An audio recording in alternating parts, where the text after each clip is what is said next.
What's going on, guys? Jake Peffer here. Welcome back to Jake's Cinema Room. It's been a while, but I am back with a new review for you guys. Today, I'm going to be looking at the newest Peacock original series, Twisted Metal, which is based off the PlayStation game series that was pretty fun, awesome series throughout the 90s, early 2000s. I think the last game they came out with was in 2012, so it's actually been a minute since we've had a Twisted Metal game. But it was a really fun series. I played a lot of the games back in the day and always had a good time with them. So seeing it get adapted into a TV series was kind of interesting. The early trailers for the show weren't all that memorable. So I honestly wasn't entirely sure how this was going to translate into a show, but I got to say, I think they did a pretty solid job with this one. They definitely get the tone of the video game down.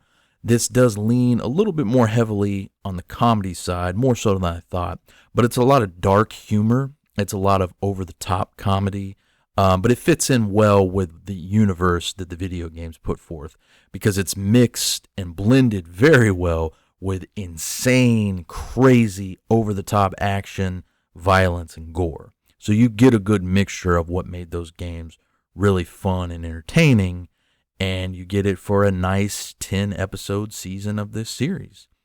The basic premise of the show, we follow John Doe, who is played by Anthony Mackie.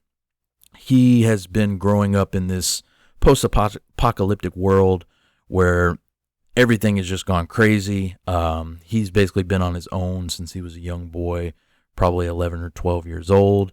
And at this point in his life now, he is a milkman, which is essentially someone who does jobs and delivers packages for people throughout this crazy new community world. He gets hired by Neve Campbell, who makes a brief appearance in a couple episodes of this, to transport a package from one place to the other. Yada, yada, yada. He runs into a lot of crazy casts of characters and gets into all kinds of situations throughout this first season of this show. And we basically watch his journey trying to deliver this package.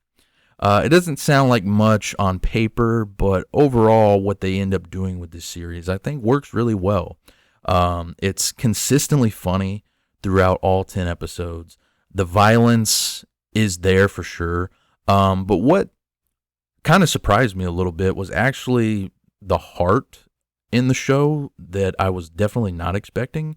There is a character that's brought into the mix named Quiet, who is played by Stephanie Beatriz, who most people probably know from Brooklyn Nine-Nine. She's also the main voice in the Disney movie Encanto.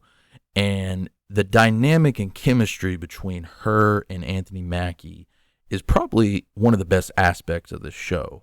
And that's, like I said, it's something I definitely did not expect because, this is a video game that more or less didn't have a huge, crazy story going on. It was mostly just, hey, we're driving around in cars trying to blow each other up. So the fact that they were able to actually put some heart and a little bit of depth into some of these main characters in this show was quite surprising.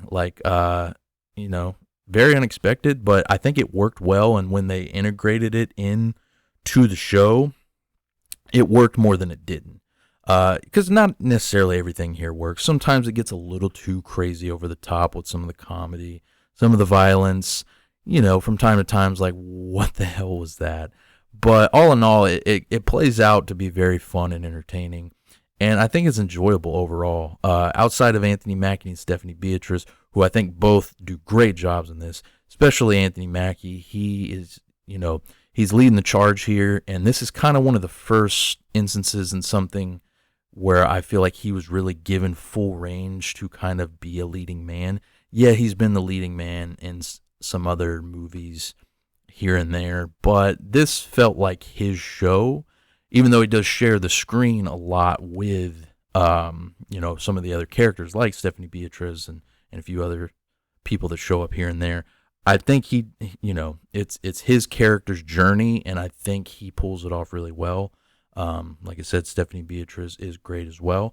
You also get Uh, Sweet Tooth, the character that everybody knows, he was on the cover of pretty much every game.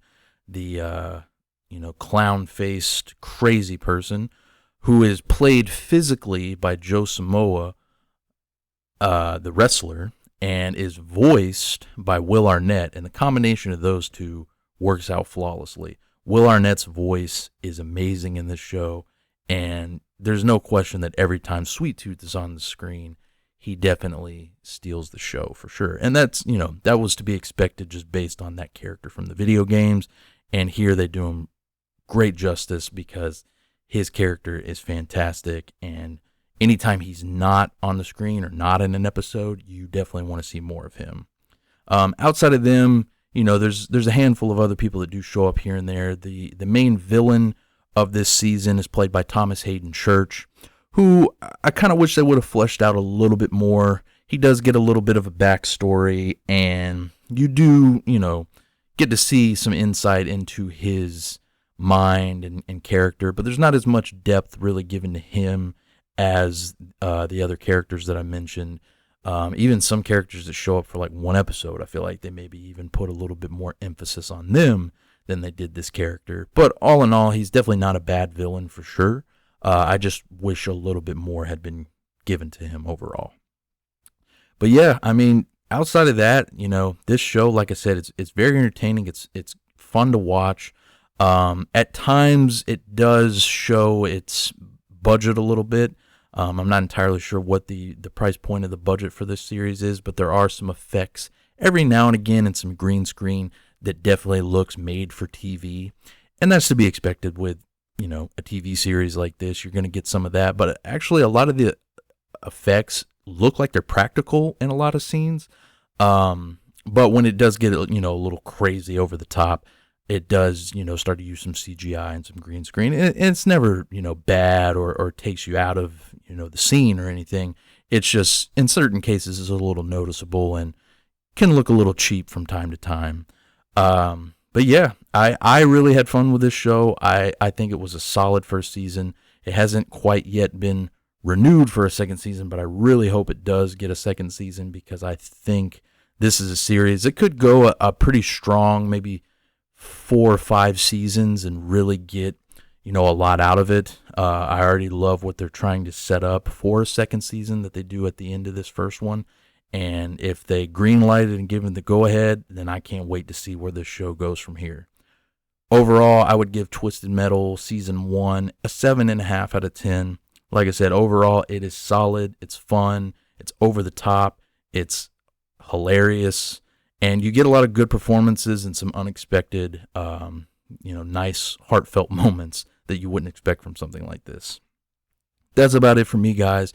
If you've gotten the chance to watch the Twisted Metal series, please let me know what you thought about it in the comments below.